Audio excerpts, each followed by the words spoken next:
সমস্যা নিয়ে আমাদের এখানে এসেছিলেন? আসছি ও প্রথম আর ডায়রিয়া ছিল, পাতলা পায়খানা, জ্বর। ও আস্তে আস্তে অনেক অসুস্থ হয়ে গেল। আইসিইউতে ছিল 5 দিন। আইসিইউতে থাকার পরে মানে খালি খিঁচুনি উঠতো। আর মানে ওর খুবই সিরিয়াস অবস্থা। ও তাকায় না, ও কিছু খাবার খায় না, ও কাউকে চেনে না। আর ওই বরিশাল থেকে বলছে যে ওর মেমোরি লস হয়ে গেছে, ওর স্মৃতি নাই। পরে এই জায়গা নিয়ে আসার পরে ডাক্তারকে সব বলার পরে আমার ওষুধ দিল 1 মাসের। বলছে যে 1 মাস খাওয়াইয়ে আবার নিয়ে আসবেন। পরে 1 মাস খাওয়ান দিচ্ছি, ইনশাল্লাহ আল্লাহর রহমতে মোটামুটি একটু একটু করে ও কথায় বললে তাকায়, ও খাবার দাবারও কিছু খায়। ওর পেটে অনেক সমস্যা ছিল, খাবার খাইলেই পাতলা পায়খানা করতো। আমরা এই 6 মাস ওষুধ খাওয়ানোর পরে এখন আবার নিয়ে আসছি।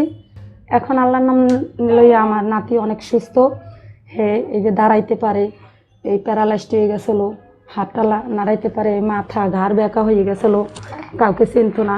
এখন এই যে কথা বলতে পারে, দাদা বলায়, আব্বু আম্মু সবাইকে চেনে, খাবার দাবার ঠিক মতো খায়।